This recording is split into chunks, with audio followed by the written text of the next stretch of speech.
Good morning, everybody. Welcome to the garden. As I mentioned in our last video, if we got some nice weather, we would try and put up the deer fence. That's because the deer have found the Arborvitae hedge behind us. As you can notice, you can see through this hedge. Earlier this season, you couldn't. So those deer have been in there and munching away.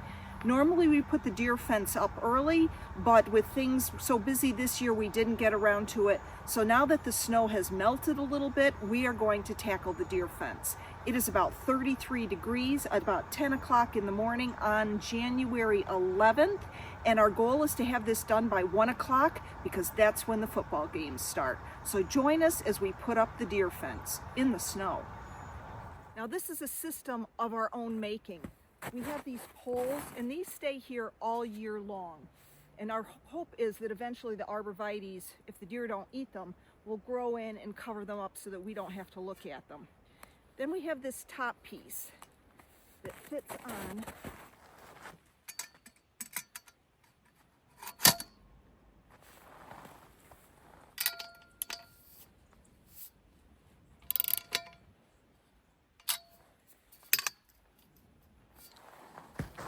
As you look down the hedgerow, you can see there's about a dozen of these poles and they stick out a good 3 feet from the edge of the Arborvitae hedge.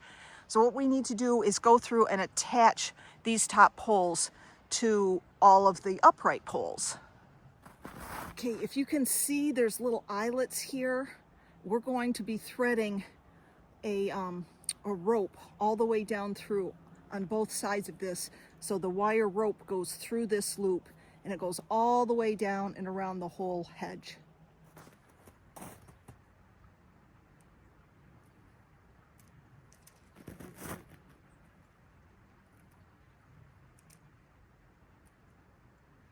You need gloves? Oh, you got some if you need them? Going too fast? No, it's going fine. Okay.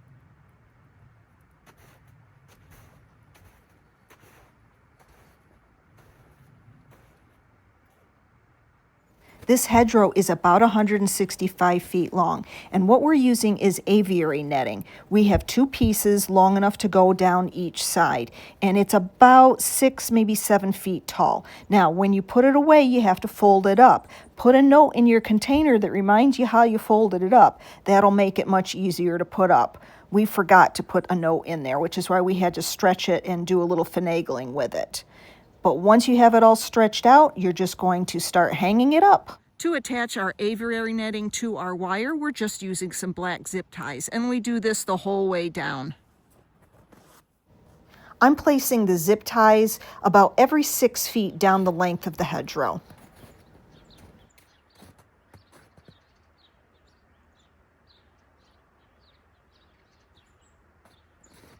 To help hold the netting down, the aviary netting down, we use our old hoses, and we have just zip tied the hoses to the bottom of the netting, and that's going to keep it down along the ground.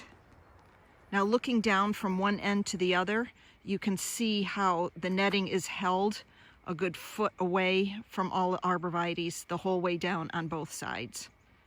So we're just going to cross our fingers that this works.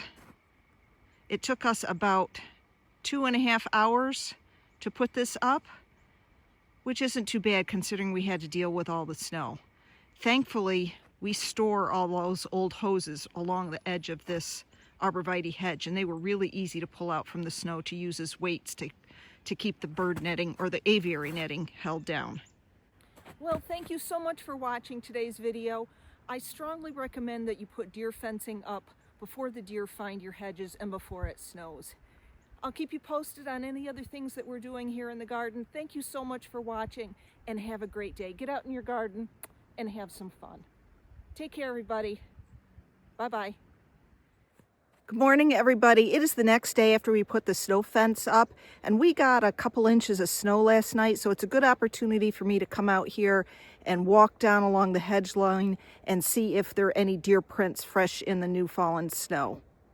You can see the hedgerow right behind me. Those are all the tracks that we made from yesterday. So I'm just going to walk down here and check it all out. This is one of the areas of the hedge where they've eaten quite a bit because they're coming across the road and they end up right in here. And as you can see, no fresh footprints from last night. Now maybe they just didn't come this way, but that's a good start. So we'll just keep coming out here after every fresh fallen snow and make sure that they're not out here munching on these arborvitaes. And they really do seem to be doing this side. I'm not getting any damage over here on this side. So I'll keep you posted. Thanks for watching.